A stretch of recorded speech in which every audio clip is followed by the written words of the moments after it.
So let's get started. I love to ask this question of folks when I'm out training. I often ask it when I'm in person training to groups. I'll ask, what if volunteerism were the answer? We are in a time of uncertainty, of fatigue, of divide between us. It's a difficult time for a lot of people. We're trying to build back still from this pandemic that really hit everybody hard. We all have PTSD from COVID. And so I wonder if we ask the question, what if volunteering were the answer to building resilience, building a sense of community, to helping people cope, heal, and strengthen our connections over time? If volunteerism were that important, that essential to society at large, where does that put you, and what kind of investments do you need to make both in yourself and your organization to help realize that potential?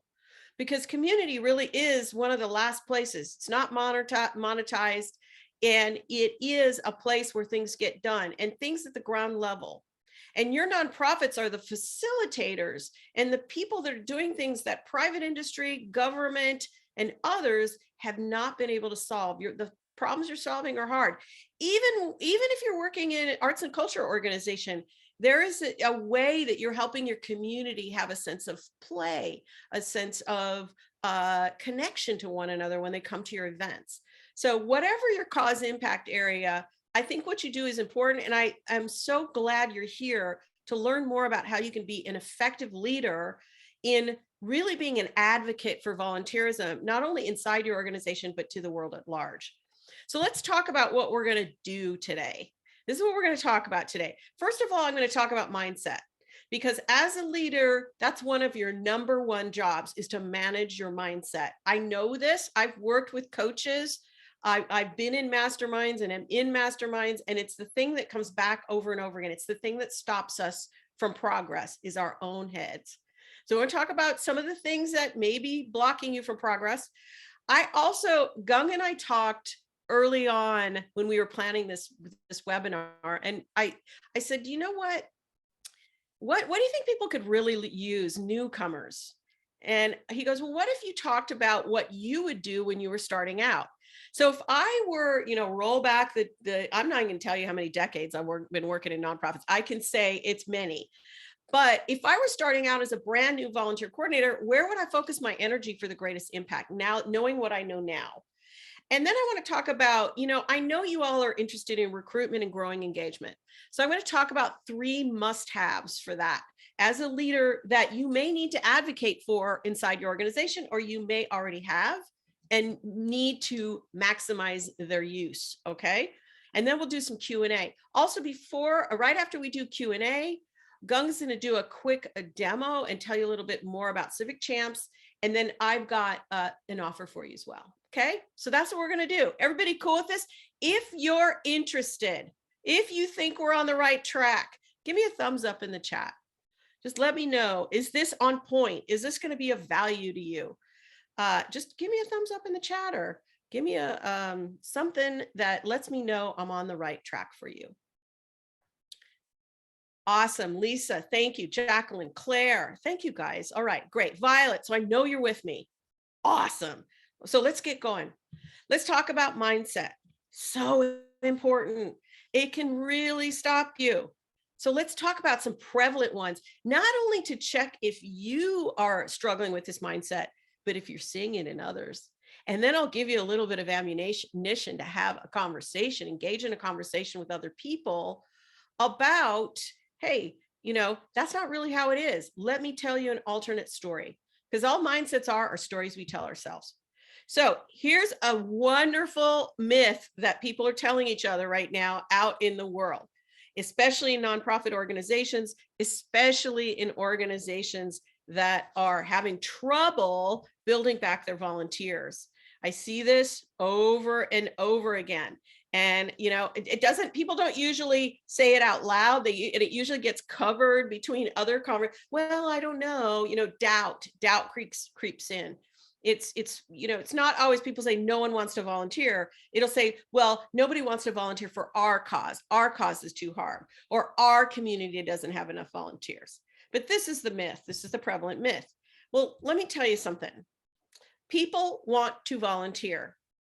I did a little Google search, trend search, and I just typed in June, I did this for the last 5 years, during the pandemic, before the pandemic, after the pandemic.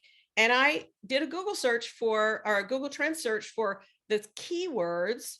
This is what people type in their Google browser: volunteer opportunities near me. So how many people are pulling up their phone on a random moment and going, you know what, I want to volunteer. So I'm going to figure out where I can. Volunteer opportunities near me. I'm typing it in my phone. I want to find out. Well, look what the trend line is, gang. So we can't say people aren't out there, because it's improved. It's almost doubled. Well, not quite doubled, but you see a dip in 2020 where people stop volunteering. But look at the trajectory we're on. Multiple data points make a trend. And look at the trend line we're on. We're going to have more and more and more people wanting to volunteer if this trend line is on point. And so we can't say that nobody wants to volunteer anymore. It's just not accurate. What's happening is we're having a hard time to connect. So anytime people tell you in your community nobody wants to volunteer, just type in, do Google Trends, volunteer opportunities near me, and then write down and then include your community's name or your city's name or your town's name. And you know what? You're going to see the same thing. Yeah, you're going to see the same thing. So we need to start busting that myth out. We can't, that doesn't serve us when we're trying to engage the community. Second myth: all you need is a group of super volunteers to be successful. If we just had quality volunteers, then we would be more than successful. We would have great leaders. Volunteers would follow through. Nobody would ghost us if we had super volunteers. And I can tell you that's a myth as well. In fact, that back in the day, William Muir, who was a psychologist, studied genetics and animal behavior, did a study on chickens, and he bred chickens through multiple generations to breed a super chicken, and a super chicken would lay the most eggs. And you know what happened? The chicken, which I'm going to ask you post in the chat, after a few generations, which group of chickens, the super chickens or the regular chickens, he just randomly kept breeding the super chickens together, regular chickens, just different chickens. Which group do you think was most productive at egg laying? I'd love to hear it in the chat. Super chickens or regular chickens? Which group was most what's the word I want to say? Productive with eggs? Regular, absolutely regular. In fact, I'm going to get the data right here. The regular chickens were absolutely, like, at least, I think it was 160%. That's the number. 160% more productive. 160% regular chickens. So what was the cost? When we think of a pecking order of the high, quote unquote, quality volunteer, well, this is what the super chickens did. There was increased competition, aggression, bullying, decreased egg laying, and you know what? Higher mortality rates. They were fighting. The chickens were fighting with each other. So there we go. Here's the deal.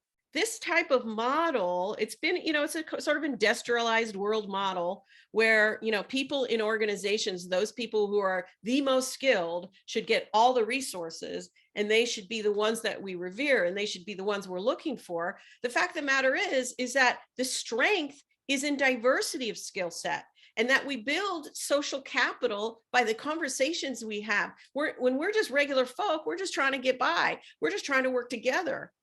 And so, gang, it's not competition of the survival of the fittest here. That's not what we're trying to do with volunteer engagement. When we're building community, collaboration is the new competition. Collaboration is the new competition. So we don't need super volunteers. We just need regular folk who want to help, who have a passion to help. So that's a myth. You hear anybody talking about it, says, let me tell you about the studies on super chickens versus regular chickens. People will be like, what? And you go, let me tell you a story. So, yep. Myth number 4, why we can't control as an organization why volunteers leave or disengage. Look, I don't know. People are leaving. People are ghosting us. There's nothing we can do about it. That's just how people are. They have flawed characters. Well, gang, that's just not true. We know from social service research, social science research, that there are specific things that inhibit volunteer engagement. One of them is poor team culture.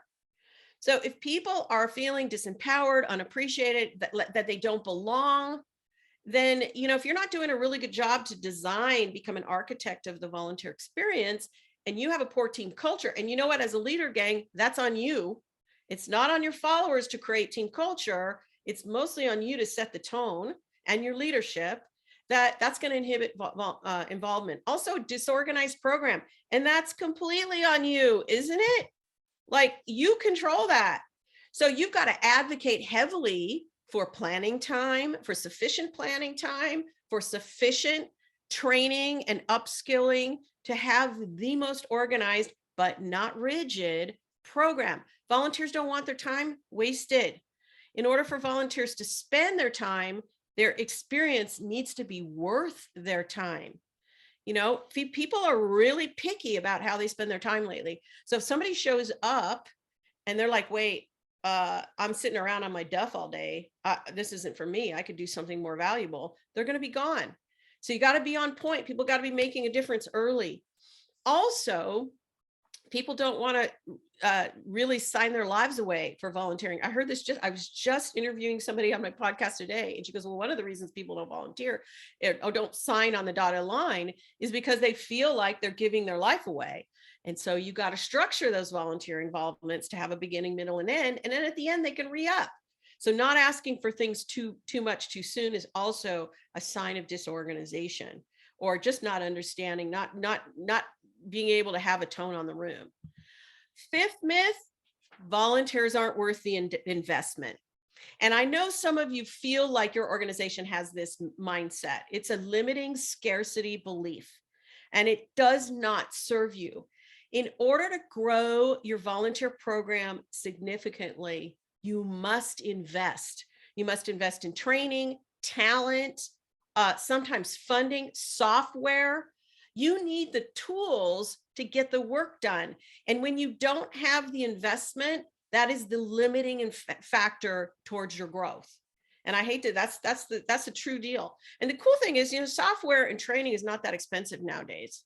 You don't have to hire like a highfalutin like consultant to come in. You can spend tens of thousands of dollars. There's ways to get quick implementation, and I'll talk about that a little bit later. Also, with software is much more affordable than it used to be. Much more affordable. So we don't really have any excuses to not make the investment. Now, let me tell you what the return is on that investment. Volunteers as donors. Hello. There's 87%, according to this particular, and I wrote a blog post on this on Volunteer Pro, 5 surprising myths about volunteers and donors. I have links to all of these research studies. You can back it up. You can back your claims up. So check that out. But I'll tell you, 87% overlap of volunteers and donors. Donors are volunteers and volunteers are donors. To think that they're separate parties is not thinking straight. So they need to be in the same database so you can segment them, tag them, understand what those relationships are. And often we're working in silos and we don't know what our volunteers, I had a friend, I was talking to a friend one day and he goes, I had no idea one of my volunteers made a bequest to our organization of $200,000 after he passes away. What a gift. I had no idea. Yeah, you often have no idea. So we want to make sure we understand. And I'm not saying volunteerism is a fundraising strategy, but generating income or revenue is a lovely side benefit of volunteerism. So the bigger your volunteer corps, the more you can bring in financial contributions, not only for your volunteers, but for their networks. Here's the other thing that's interesting. We spend tons of time and energy at nonprofits around putting together galas and fun runs and events and fundraising and all this. Well, guess what? Look at this. When are people most likely to donate? When do they feel an emotional connection to your organization? That's when people donate, when they feel an emotional connection. When? 74% after attending your gala, fun run, etc., your fundraising event. 73% after volunteering. Holla. Hello, people. We don't need to worry about this. We don't need to say volunteerism isn't a value proposition for our organization, right? So think about that. When you change, the organization has a chance to change too. I'll go to that slide now. But so just think about any mindsets. And when you see these, call them out gently, call them out in yourself first, call them out in others, call them out gently, and say, actually, there's data that refutes that. Let's talk about that. How is this mindset keeping us from moving forward? Because you get blinders on and you stop seeing opportunity. And there's so much abundance in the world. So when you change, your organization has the opportunity to change too. So start with your own mindset, right? Now, here's what I would do if I were starting out as a brand new, I just took a new job, knowing I have the benefit of all my decades of experience. So how would I go about this? Well, first of all, I would check my mindset and understand that I choose my own fate. I would own my own fate as a leader. We often point at other people and say, there's annoying people you got to work with. That's life. But we, in our internal heads, have total control. We have total control. We know that our emotions create interpretations or feelings, which create actions, which create results. So I would be minding my mindset really carefully, like what's possible. We got to think about having a growth mindset. A growth mindset says that we're going to bet on ourselves, that we're going to bet on our volunteers, that we're going to bet on our community, that we know that we can learn what we need to learn to get to the next level, that our success is not a foregone conclusion, that everything's in flux. That's a growth mindset. And so no matter what anybody says around you, you keep you guard that with jealousy. You say, what, I got a growth mindset and nobody is messing with it, right? That's a leadership tip. Second leadership tip, alignment is the key to buy-in. If you want your leadership to buy in, I'm sorry, but everybody in the world is very selfish. We as human beings, it's all about WIIFM. It's the radio station we all listen to. What's in it for me, right? So it's important for buy-in, but also for the impact of your organization to align whatever volunteer services is doing with, or you may be a department of one, not have a volunteer services department, that's okay. But aligning your work and the work of volunteers with the key strategic goals of your organization. Then you have a seat at the table because you're contributing, right? So we're not talking legacy, and you do have legacy positions, but when you strategically align your work with the larger work of the organization. In fact, we're doing a strategic planning workshop in November called Vision Week. You guys can check it out on our website. But this is one of the things I teach, because before you write a strategic plan for volunteer involvement, do you even understand what your organization's key goals are? And you would be amazed how many people are not ever given the organization's strategic plan, nor has anybody ever shared with them what are the top 5 goals for the year of the organization. Now, if you are responsible for marshaling and mobilizing human resources for your organization at a high level, what the heck? You can't be working in the dark. So go ahead and add those people in, go ahead and start to have those conversations. Go ahead and start to bring people in the loop, okay? So let's talk about how to do this. How do we strategically align? First of all, you want to find your organization's goals and priorities. Now, I said strategic plan. It's the number one thing. Before we even start Vision Week, when we do Vision Week in November, before we start the week, I'm going to ask people, go get your agency's strategic plan.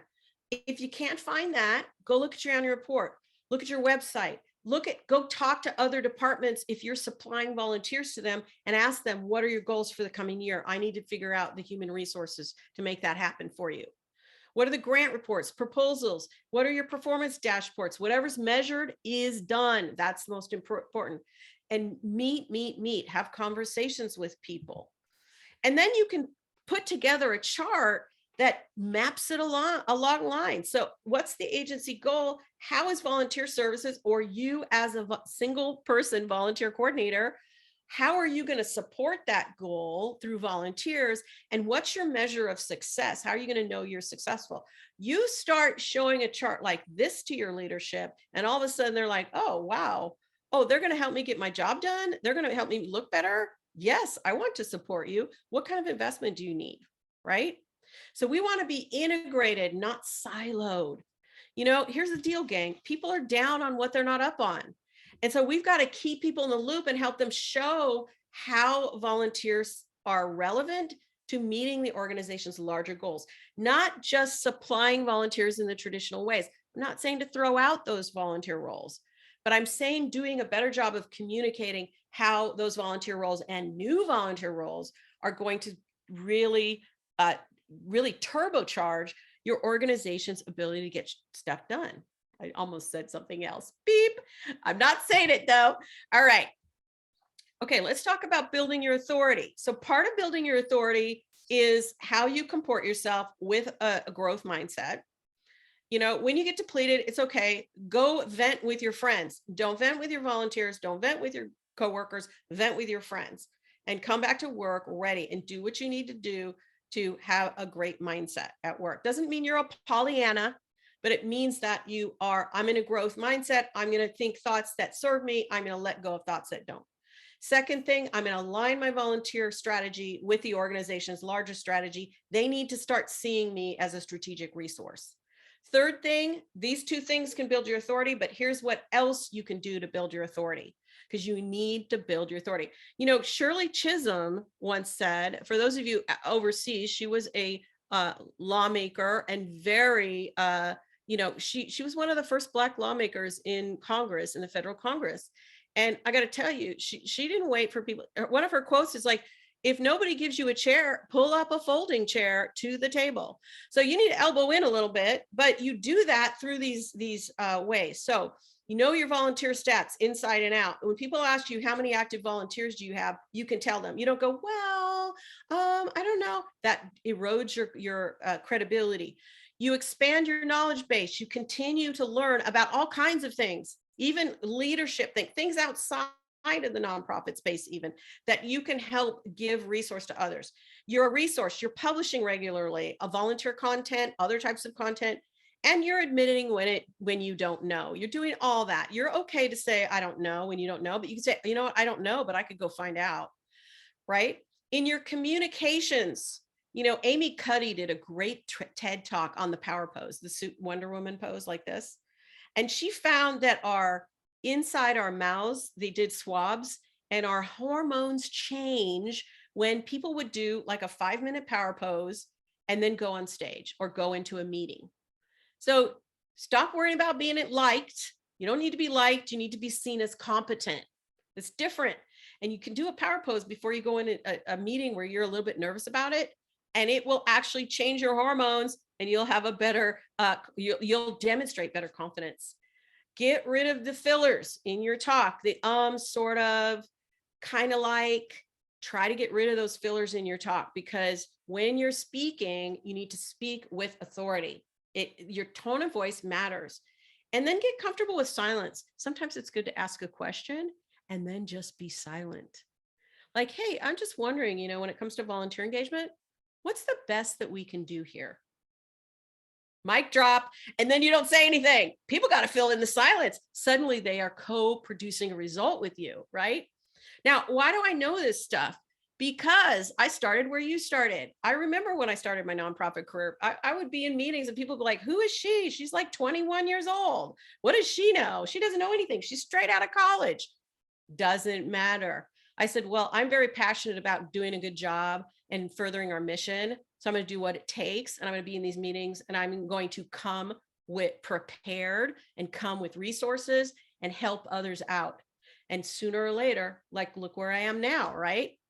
Running my own show. When I left the nonprofit sector, I had a $3.5 million budget. I ran a program with 15 staff. I had over 400 volunteers and scads of community partners all across the state. I didn't get there by dinking around. I got there by being clear about my personal mission and working hard to get there. And that's really, these are the authority and building my authority along the way.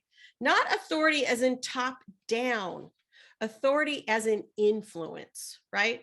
Top down doesn't work. I had to learn that the hard way when I was a manager. Yeah, I had to learn. I didn't do it good. I did not do good. So I was learning along the way as well. I had a growth mindset.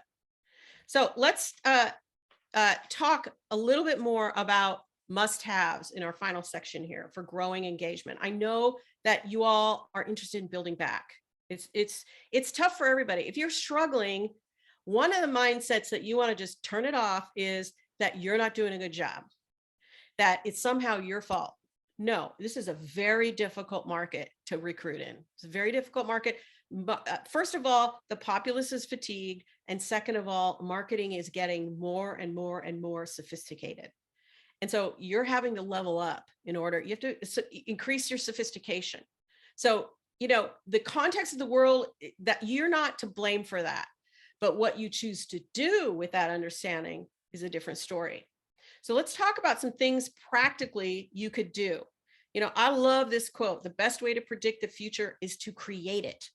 We don't wait around for things to happen. The world is not happening to you. The world is happening for you. And when you change that mindset and you start to look for opportunity, it's amazing what happens. Stuff starts coming your way.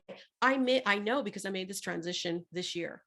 I worked with a business coach and I moved from the world's happening to me, I'm overwhelmed, there's too much going on, I'm not moving forward, to wait a minute. The world is abundant. Things will happen. All I have to do is take consistent right action and things will come my way. And you know what? Stuff started coming my way, like too much stuff, too much good stuff. I was like, whoa, I'm not ready for all this. It's a strange thing, but absolutely true. So you can create, and hey, if you're in a nonprofit and they don't treat you well and they never will, hey, you know what? You have your information right there, right? So let's talk about these recruitment essentials. Number one, a recruitment system. None of this like throwing spaghetti at the wall. That's not going to get you there with today's recruitment. A clear picture of your ideal volunteer.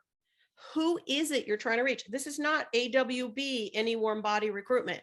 That doesn't work. You don't have the time and energy and bandwidth to reach everybody. And then heart-centered messaging. We have, volunteering is leisure. It's serious leisure, but it's leisure time for our volunteers. And it's also something people do with their hearts. Their hearts lead them. And so we want to make sure we have messaging that absolutely touches people's hearts and tells them. Most nonprofits, I hate to say it, they lead with, here are 50 million and one things you need to do. And part of it's like 3 weeks in the Amazon rainforest. And we got to do a retinal scan. And we're going to have to, take your firstborn, and we're going to have to do DNA testing. And then maybe you can volunteer for us. That's not where we're at now, gang. If it feels like that, even a little bit, you need to look at your onboarding, right? So here's the campaign system that I use with the people I coach. And so envision, focus, develop, launch. And I include onboarding in my recruitment because it's such a vulnerable time. And that is where we experience the most churn in our new volunteers. So I like my onboarding of new volunteers to be integrated into my recruitment system. Okay. Notice that 3 of the 5 steps is planning. 3 of the 5 steps is planning. Yes, because 80% planning, 20% doing equals success. And so we want to make sure that we've got a rock solid plan. That's not usually how nonprofits approach it. They're like, we need 30 volunteers for this weekend's event. Let's go dial for dollars right now and cold call everybody. Not how it works. It takes a system.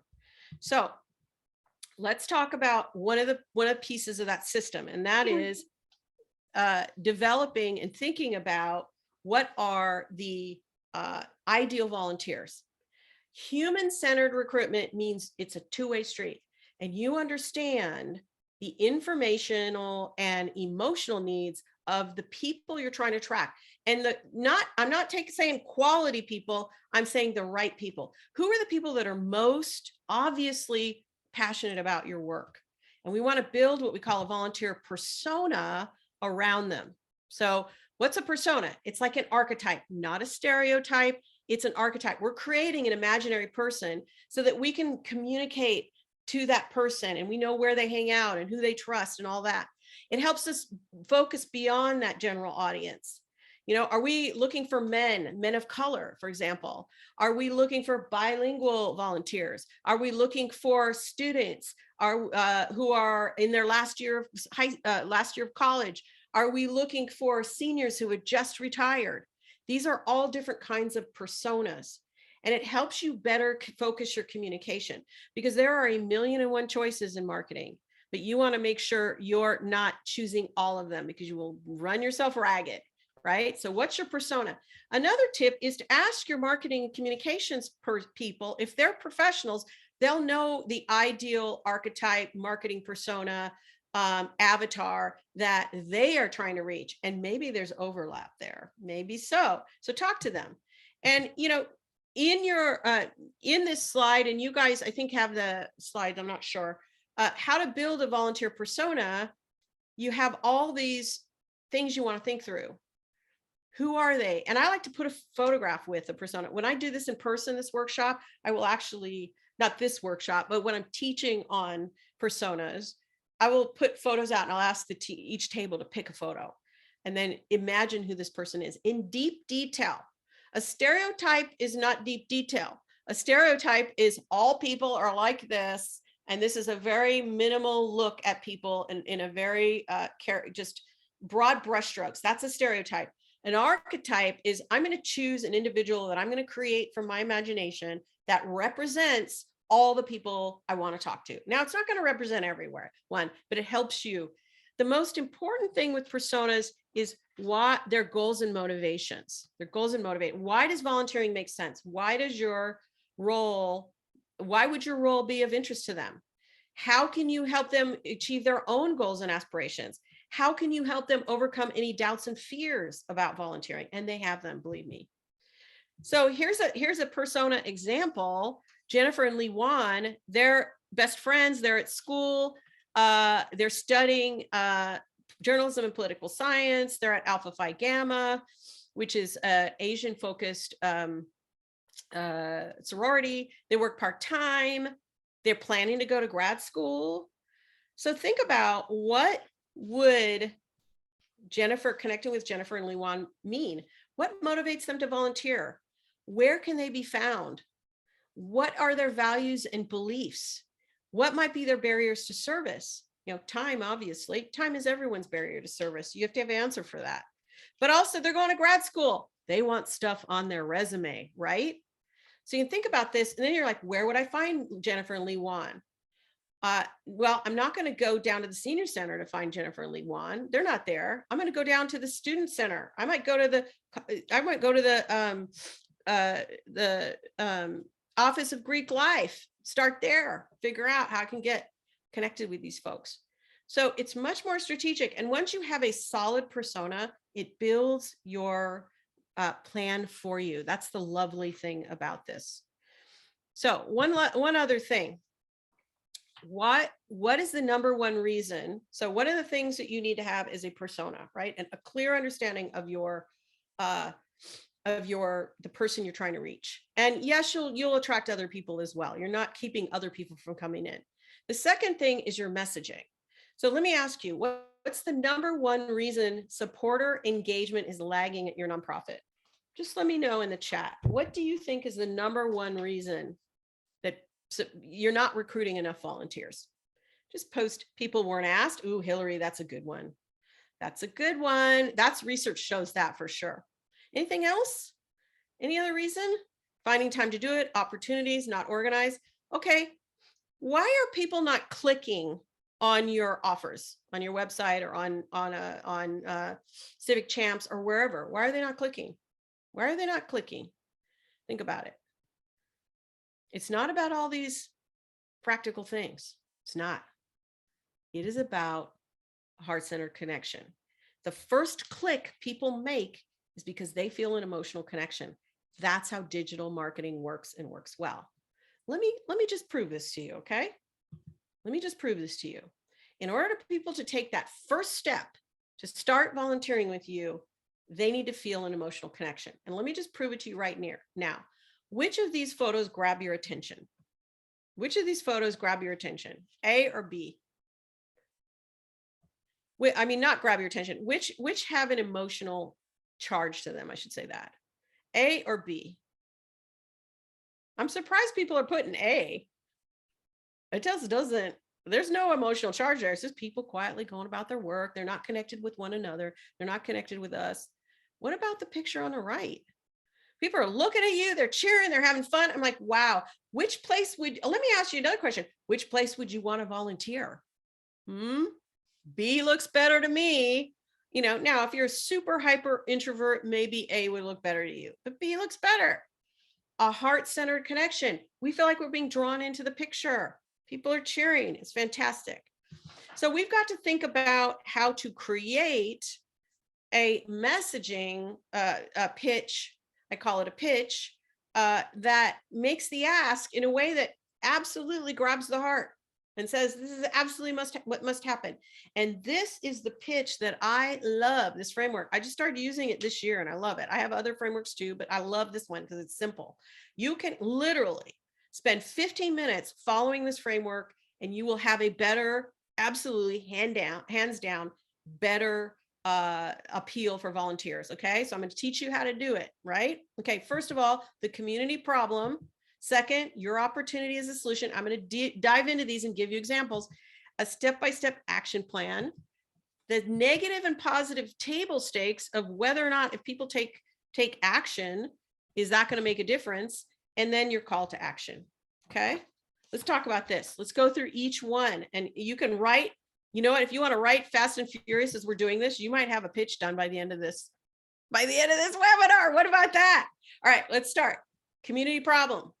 I'm writing for, this example is for kids. I used to run youth programs with at-risk youth who were in trouble and getting out of trouble. Those were the kids I worked with. Homeless kids who'd been incarcerated in multiple programs. So I have a big heart for youth programs. If you work in a youth program, shout out to you because it's awesome. So, but let's talk about this. Here's the community problem in a couple sentences. Not enough kids in our community have caring adults in their lives they can trust. Therefore, they make wrong decisions early on, leading to a lifetime of trouble. We have just framed the community problem that our organization or our volunteer role solves in very concise layperson's language. Have you noticed I haven't talked anything about background checks yet? Yeah, not talking about criminal background checks right now. Talking about what is it we're trying to solve together, right? Your opportunity. So what's the volunteer opportunity as a solution? But together we can change that. With the support of community mentors, kids can begin to see a brighter future full of new possibilities in a better way. Like people are like, oh, there's a problem, but oh, there's a solution? Tell me more. Well, I'm going to give you a step-by-step action plan, how you can become part of the solution. As a volunteer mentor, you can help inspire the next generation of youth who are no longer afraid to dream big. Simply enter. Now, this is the 3 steps, the step-by-step action plan. Now, you can do more than 3 steps. I recommend 3 simple steps. Boil it down. You can share all the details later. You're just trying to get people to click and start engaging with you. So simply, step 1, enter your information into our interest form to get started.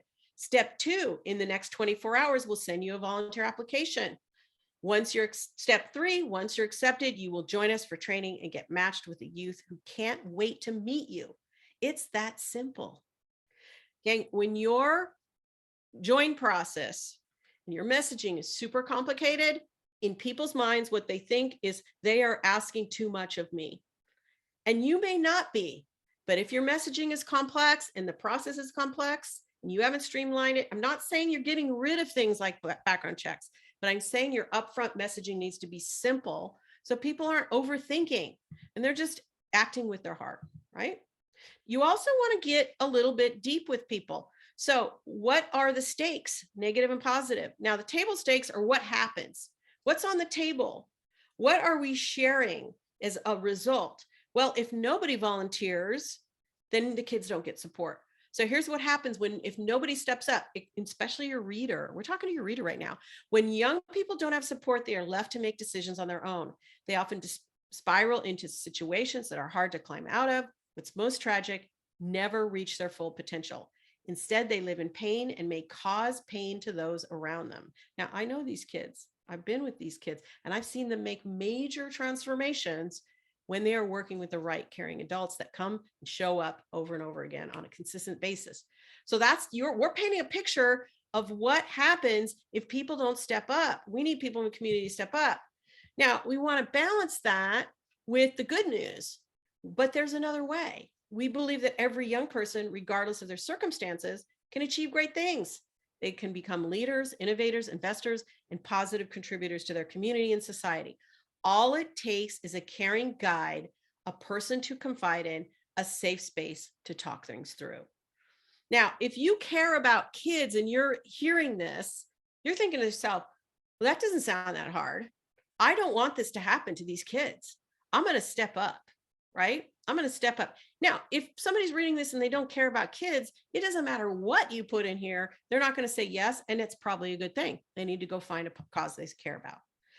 Then finally, your call to action. This is where you're asking people to step up. And I like to speak to my ideal volunteer persona here. My ideal volunteer persona for this pitch is people who have had trouble in their past. They have some maybe they had some trouble in their teen years and they got through with it. They got through it, right? So maybe you were that troubled young person long ago and somebody helped you. When we have support as a child, we simply do better and a world of possibilities opens up. Volunteer today and pay that debt forward. We have a training next week for new mentors and are ready for you. Simply fill out the interest form below to get started. So we're just emphasizing, hey, who are you and why does this make sense for you? Okay, so that's a simple pitch. You can get it done in 15 minutes. You can post it on Civic Champs. You can post it on your website and you can get moving right away. And I swear, I've seen my clients, I do coaching with folks. I see them over and over again. They're, wow, we got really good response on that. I'm like, interesting. The power of words. Yeah. Just remember that people don't volunteer because they enjoy working for free. They volunteer because they want to change the world. So if all of your messaging is focused on all of your requirements for people to come and join you and work for free and give you free labor, you're barking up the wrong tree. That's not where people are at. People want to change the world. So by using this pitch framework, you're showing them in very simple terms what the transformation is and what you're inviting them to be part of. Okay. Big difference. So I hope that helped. We're going to take just a few minutes for Q&A. And I'm taking questions on leadership right now, and maybe a few on volunteer recruitment, but no, I'm not taking questions on everything. So post them in the chat. And also, Gung and team are going to send you, and if they haven't already, I have a free ebook that I'm sending to you all it's the new volunteer manager, the first 90 days. And if you're new, even if you've been around for a while, because I've heard experienced folks say this has helped them, it'll help you get a kickstart. And it's multiple pages, it's high value. So check that out. So Gung, what do we got for questions? All right. What an awesome presentation. Thank you so much, Tobi. That was amazing. Yeah, please share additional questions in here. The one I got earlier was when you were talking about federal mandates. So Hillary Justice asked, what if those are federal mandates out of the agency's control?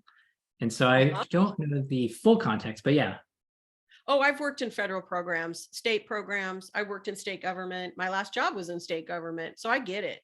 There are requirements. And I'm not saying you're getting rid of your screening requirements, your reporting requirements. And I know working with my very first job, real job out of college, like real long-term job, was with a federal agency. I was contracting with a federal agency, and I was the regional outreach coordinator in a like 4 to 6 state region. I worked in 2 different areas throughout the course of my career with them early on. So I totally understand what it's like to work with and inside state and federal agencies. Your state and federal agencies do not determine your marketing strategy. I've never worked in any agency where they're mandating your marketing strategy or your recruitment strategy. What they mandate is the requirements of volunteers. Sometimes they mandate the training program, and most of the time they mandate what types of data you need to give them. But when it comes to engaging the community, there are not mandates usually around that because they don't know how to do that. I was actually the communications director in one area, and I was the only person in our federal office that knew anything about marketing and communications. So, so you have wiggle room there. So I'm not talking about changing the back end requirements for volunteers. I'm talking about how you message them. And I'm saying, if you want to if you want to share with folks a laundry list of 20 items they need to check off before they start volunteering, that may be the case, but you don't lead with that. You communicate that later, and you facilitate a way to get it done quickly. Yeah, that's my answer on that one. So thanks, Toby. Catherine Foster, we have 2 more questions that came in. Catherine asked, what can I do as a newer volunteer coordinator about coworkers that keep saying, quote, we've always done it a certain way, and how do you cope with resistance to change? I'm also very personally interested, of course. The one way I do it in a nutshell, I mean, this is change management, and we teach it inside our Volunteer Pro community. We have multiple trainings on this. It's an internal, you need to launch basically an internal campaign of influence. And that starts with talking with people and understanding what their pinch points are, why they're stuck on where they're stuck, and developing and talking with them about mutual ways to move forward together. How can their needs get met and your needs get met? And also finding those people who are already behind you and championing what they're doing and showing how it's working for them. I also think sharing what other people are doing outside of your organization. We often have our Volunteer Pro members like asking each other, like, hey, who's doing this? Because they want to show examples of where what's being done differently. So, and the proof is there. The third thing I would say is you need your leadership involved. It can't just, the volunteer strategy can't just come from you, because it's not just you, it's the organization. Organization needs to own it. And then the fourth and final thing I would say, if anybody has interactions with your volunteers, has a job to support your volunteers, has volunteers coming into their department, then volunteer engagement needs to be in their job description in some way, whether it's, being nice to volunteers, whether it's getting volunteers matched, whether it's orienting volunteers in their department. If it's not in their job description, they're never going to get evaluated on it. And it's just not a priority. It's not fair to ask people to do stuff that's not on their job description, right? So you got to advocate for that by managing up.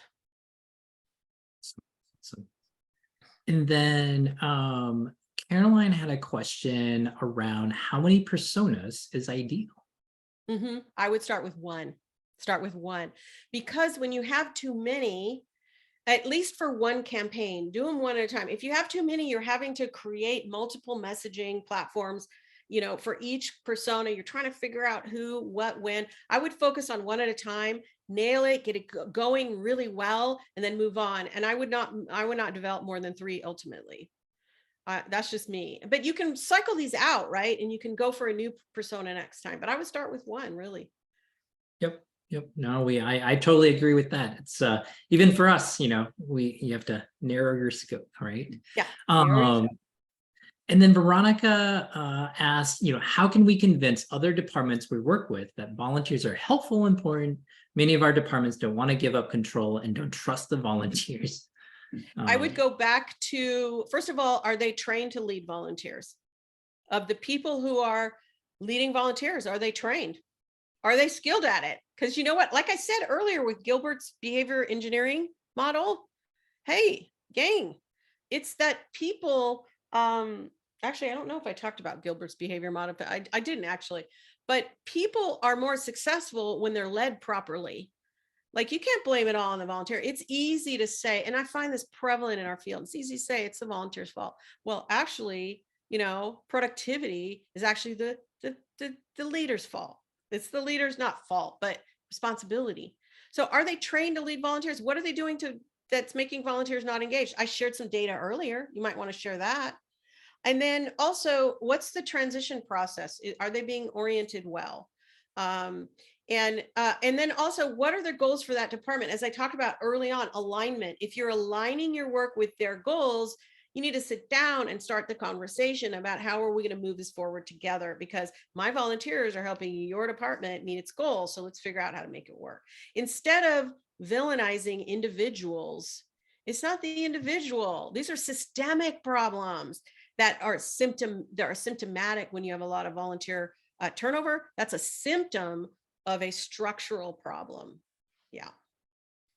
I think very related to that, Camille Knoll asked the question, my staff and coworkers are great with change, but my volunteers struggle with change. Yep. How do you suggest communicating the need for change and growth to your volunteers? Hey, you know what? You can create a talk to share your changes with your volunteers using the pitch I just shared, the 6-step pitch. Build it out as a presentation of like, what's the change? And the call to action is, hey, and you can frame it around your change, your transformation. And then the call to action is like, look, you see the stakes, positive and negative. Here's what we're trying to get done. We'd like you to move forward with us. Now, once in a while, you have somebody who's a stickler who's just not going to move forward with you. And you know what? Sometimes it's the gift of goodbye for folk. But I think if you're focusing on the mission and they understand how the change is really directly influencing your results, and they care about the population you're serving or your mission, then they're going to get on board. I've gone through major changes, and it's all about the mission, staying point on the mission. Very cool. Well, Tobi, I think we'll probably just take one more question here, as we were only 2 minutes here. Yep. And the last one is from Dina H. Could you provide any tips in having volunteers that ghost? Yes. I would say, think about your journey. Think about if you're attracting the right volunteers in the first place. Think about whether or not you're really like coercing people to say yes, so they just say yes to get you off their back. And think about how you can reach out individually to folks. And you need to be really clear about expectations, and really not so much like the requirements, but the level of commitment you need from people and why it's important. Why is it important that people come day in, day out? Those are just some few ways. But also attracting the right people with your messaging, the people who really care, who are going to show up. And I like to ask people, so as you imagine your volunteering role with us, what are things that could get in the way of you showing up? Because we really need you to show up. Here's why.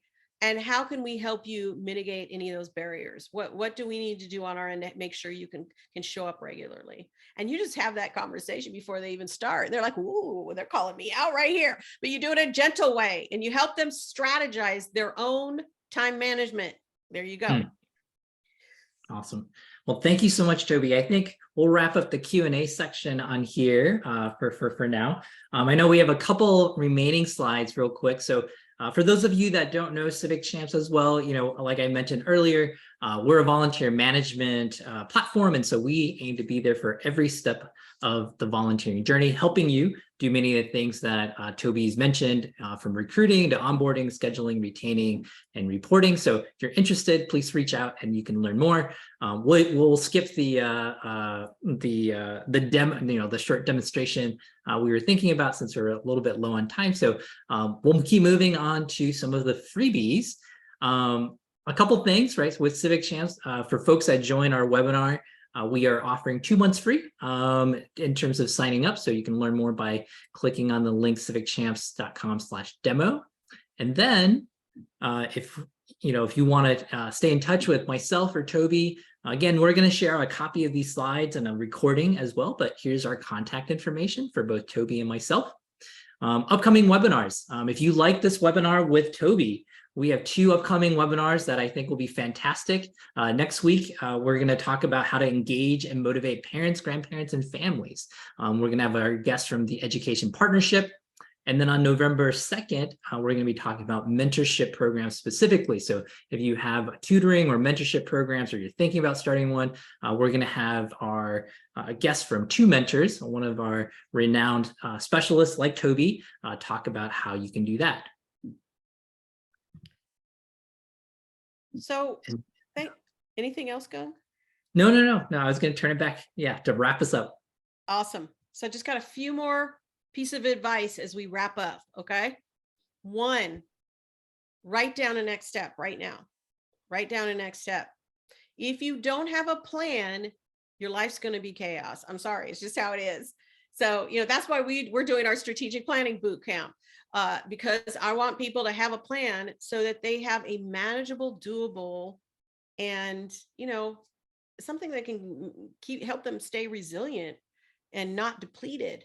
We got to plan for our resilience. But write down a few things, at least one thing that you're going to do next from what you learned today.